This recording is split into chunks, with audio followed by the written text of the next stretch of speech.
Në surën El-Bekare, Allahu Dhul Gjelal thot, wa in tubdu sadaqat, nëse jepni sadakat, nëse jepni nga pasuria e juaj, dhe këtë e bëni haptazi, kjo është e mirë për ju.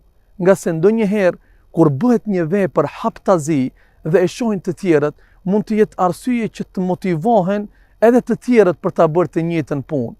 Mirë po, në moment kur një punë e bëjmë haptazi për të na parë dhe të na shohin tjerët, duhet të jemi shumë të kujdesshëm që të pastrojmë niyetin, nga se ka mundësi që njeriu të bëjë shumë punë, mirë po, qëllimi i tij të mos jetë për të arritur kënaqësinë e Zotit, të mos jetë për të arritur xhenetin e Allahut Dhul Gjelal, por qëllimi i tij të jetë që njerëzit flasin mirë për të, që njerëzit thojnë filani sa vepër mirë është. Në moment që një vepër, një punë nuk është për Allahun Dhul Gjelal, por është për njerëzit, ne e dim se këtë vepër Allahu nuk e pranon. Nga se në hadith na vjen kur pejgamberi alayhi salam na e bën me dije se çdo vepër vlerësohet në bazë të niyetit.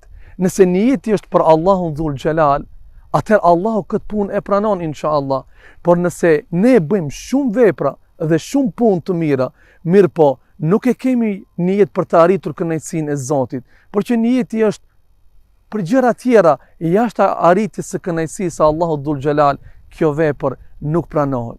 Vazhdon ajeti kuranor në të njëjtën sure, pra në surën El-Bekare, ku Allahu Dhul Gjelal thot, por nëse bëni vepra dhe punë të mira dhe këto i fshihni, kjo është më e mira për ju. Pse është më e mira për ne? Nga se në momentin kur bëhet një punë e fshehet vetëm për Allahun Dhul Gjelal, është më i sigurt niyeti dhe këtu shihet sinqeriteti i njerëzve. Ne jemi sprovuar dhe jemi duke jetuar në një kohë ku nuk është se mungojnë veprat dhe punët e mira, nuk është se mungon interesimi për të varfërit, nuk është se mungon interesimi për dhënë në objekte fetare, mirë po, shohim se shumica e njerëzve fatkeqësisht, disa me dije, por disa edhe pa dije, bëjnë vepra të mira dhe kanë dëshirë që ta shohin të gjithë në momentin kur e ka bërë një punë.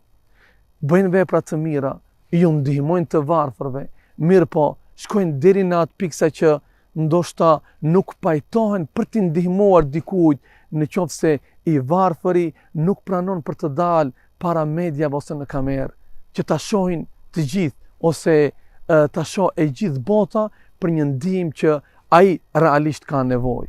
Tani, këtu është në pyetje sinqeriteti. Sa është e sinqert kjo vepër?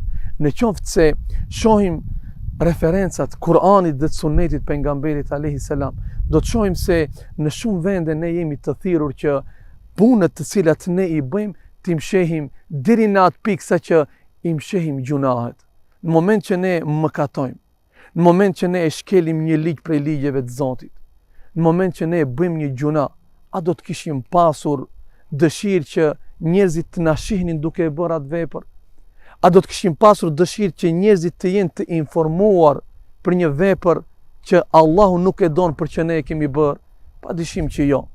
Por njëjtë besimtari duhet të jetë i kujdesshëm, ashtu siç ruhet nga vepra e lig, nga gjunahu, që të mos e shohin të tjerët, duhet të ruhet edhe nga vepra e mirë, në momentin që e bën, që të mos e shohin të tjerët. Mjafton të din Allahu Dhul Gjelal për punën që e ke bërë, nga se s'ka pik dyshimi, shpërblies i punëve të mira është Allahu Dhul Gjelal. Ajo që bëhet për Zotin, tek Zoti gjendet, ajo që bëhet për njerëzit, tek njerëzit do të mbetet. Prandaj gjejmë se dietarët kanë thënë, për punë të mira që shpresojmë se do t'i gjejmë tek Allahu Dhul Gjelal, janë vetëm punët që i kemi bërë fshetas, pa dijen e askujt tjetër. Ndërsa një punë që e kemi bërë dhe kanë ditë të gjithë njerëzit, ne nuk kemi pasur shpresë se atë punë kemi për ta gjetur tek Zoti.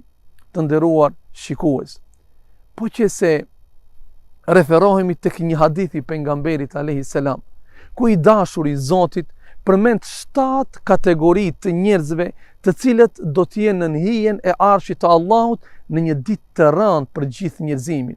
Do të shohim se nga këto 7 kategori të njerëzve, 2 kategori të njerëzve janë pikrisht njerëzit të cilët kanë të bëjnë me temën për cilën ne jemi duke folur. thot pejgamberi alayhi salam, në hijen e arshit të Zotit do të jenë ata njerëz të cilët kanë qenë në vetmi.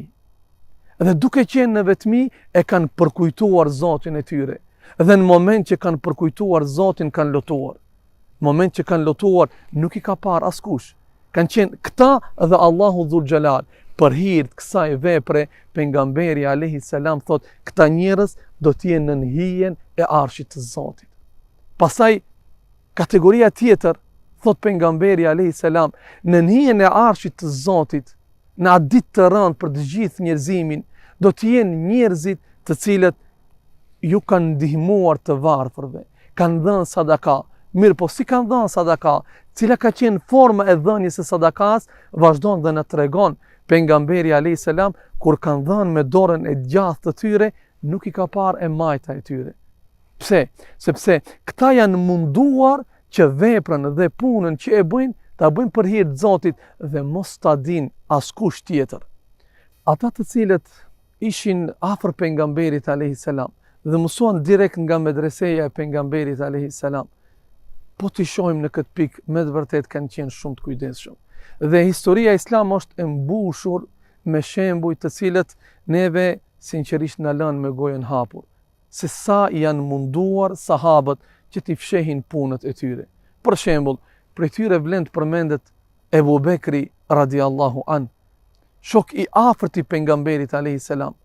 Pas vdekjes së pejgamberit alayhis salam, në halifat ishte Ebu Bekri, dhe derisa ishte halife përgjegjës i muslimanëve, Omeri radiallahu an, një sahab tjetër i pejgamberit alayhis salam, vëreti diçka shumë çuditshme tek Ebu Bekri.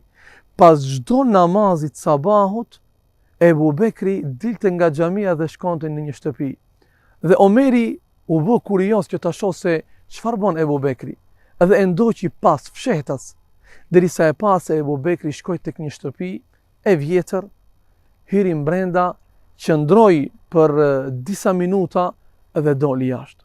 Në momentin që doli jashtë, Omeri shkoi trokiti në derë, pasi që ju dha leje Omerit që t'hin brenda në dhomë, brenda pa një plak të moshuar, por edhe e verbër. Ju afrua dhe e pyeti, kush është personi i cili ishte pak më herët brenda të këti?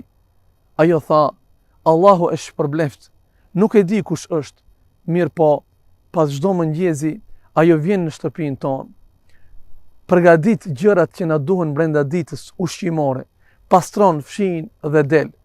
Dhe një kohë bajgi të gjatë është duke bërë këtë vepër, dhe unë nuk e di se kush është. Pasi që i dëgjoj këto fjalë Omeri, vërtet u emocionua ai, por emocionohet çdo njeri i cili sheh se si Ebu Bekri e ka fshehur një vepër kaq të madhe për shumë kohë, derisa edhe ishte kryetar i shtetit islam. Kishte shumë punë të tjera, mirë por kur ishte në pyetje vepra për hir të Zotit, ai gjithmonë ndante kohë.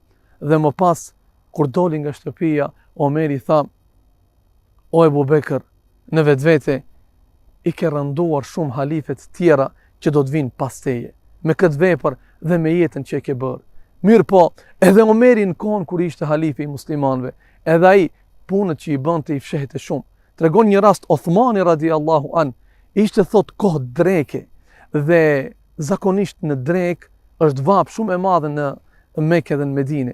Dhe në kohën e pejgamberit alayhis salam, por edhe sot e kësaj dite, kjo kohë shfrytëzohet për të qëndruar brenda dhe për gjumë. Mirë po, Othmani thot e pash nga lart një person, mu duk si Omeri, por nuk e vërejta tamam se kush ishte. Dhe u bëra kurioz ta shoh kush është person, njeri i cili ka dalë në atë kohë. Kur u afrua pak më afër, e pash se ishte Omeri. Dhe e pyeta dhe i thash, çfarë hallit ka nxjerrë në këtë kohë, ose pse nuk hin diku në hije të pushosh? Tha Omeri radiallahu an, duheshte që të kujdesem ose të intervenoj tek deve të cilat ishin pronë e shtetit. Atëherë i tha Othmani, pse nuk përzgjodhe dikë prej punëtorëve të tu? Omeri radiallahu anhu i tha, o Othman, punën që e kam përgjegjësi unë, punën për cilën do t'jap llogari unë tek Zoti, pse duhet që të kërkoj ta bëjnë të tjerët? Kështu ishin sahabët.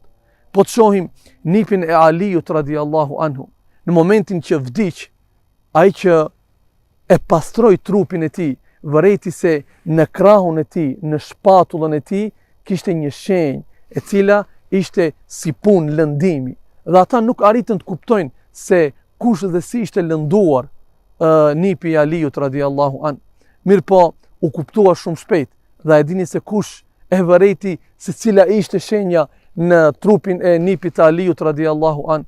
Ishin të varfërit, të cilëve në atë ditë kur vdiq ai, ju mungoi ushqimi para dyerve të shtëpive të tyre. Dhe ata e kuptuan se gjatë tërë natës ai kujdeseshte në fshehtësi, ai dhe Zoti, për të bërë punë që Allahu Dhul Xhelal ka për ta shpërblyer, duke u munduar me trupin e tij, në shpatullën e tij, pavarësisht peshës që kishte, ushqimi që ua dërgonte të varfërve, por dëshira e tij ishte që të mos e dinë njerëzit, ta fshej për tek Allahu Dhul Xhelal. Prandaj, jemi në muajin e bekuar të Ramazanit, të mundohemi që ashtu siç na e jep një mësim shumë të madh ky muaj. Për shembull, në momentin që ne e bëjmë niyet për të agjëruar, gjatë tërë ditës ne qëndrojmë agjërueshëm.